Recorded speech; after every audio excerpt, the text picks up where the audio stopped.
นิทานฝันใหญ่ของเด็กน้อยที่จนอยู่บ้านนอกแห่งหนึ่งที่แห้งแล้งและอึดอยาก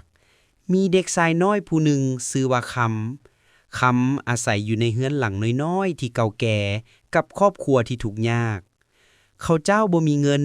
และชีวิตของคำมีแต่การเฮ็ดเวียกหนักเพื่อช่วยพ่อแม่หาอยู่หากินไปวัน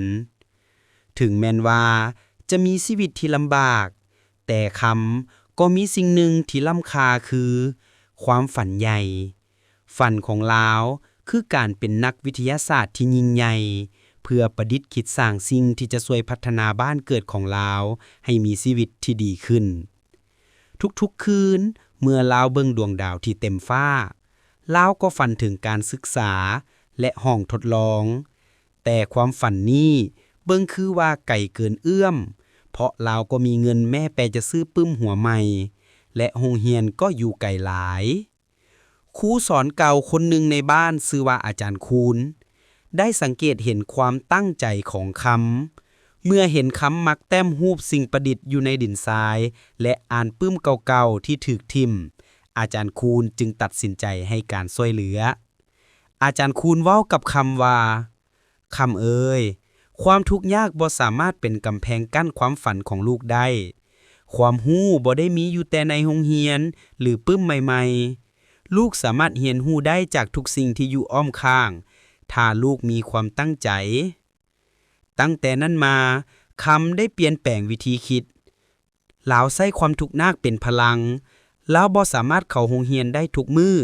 แต่ลาวใช้เวลาทุกนาทีที่ลาววางมาเรียนรู้ด้วยตนเอง 1. ลาวได้เรียนรู้เรื่องพืชโดยการสังเกตเบิ่งวิธีที่พืชต่างๆเติบโตอยู่ในดินที่แห้งแล้ง 2. เราได้เรียนรู้เกี่ยวกับกลไกโดยการซ่อมแปลงเครื่องมือเก่าๆที่พังแล้วของชาวบ้าน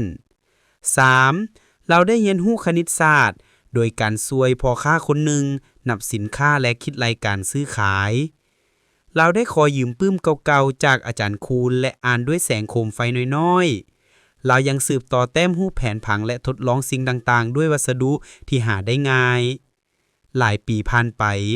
คำได้เติบใหญ่เป็นชายหนุ่มถึงแม้นว่าเราบ่เคยได้เรียนจบจากมหาวิทยาลัยใหญ่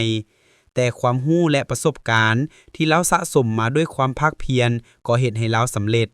เราได้ประดิษฐ์ระบบน้ำหยดแบบง่ายๆที่ใช้วัสดุท้องถิ่นซึ่งช่วยให้ชาวบ้านปลูกพืชได้ถึงแม้นว่าจะอยู่ในฤดูแล้งในที่สุดความฝันใหญ่ของคำก็ได้รับการยอมรับและบ้านของลาวก็กลับมามีชีวิตชีวาอีกครั้งย้อนสิ่งประดิษฐ์ของลาวที่เกิดจากการเรียนรู้ด้วยตนเองข้อคิดที่สร้างแรงบันดาลใจฝันบ่มีขีดจำกัด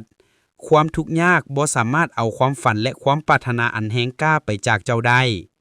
ความรู้อยู่ทั่วทุกแห่งถ้าเจ้าบ่มีโอกาสที่จะไปโรงเรียนที่ดีจงเรียนรู้จากทุกสิ่งที่อยู่อ้อมข้างเจ้าทุกเวียกที่เจ้าเฮ็ดและทุกปัญหาที่เจ้าพบพลังแห่งความตั้งใจความสำเร็จที่แท้จริงบ่ได้มาจากฐานะหรือโรงเรียนแต่มาจากความตั้งใจอันแรงกล้าและความภาคเพียรในการเรียนรู้ตลอดชีวิต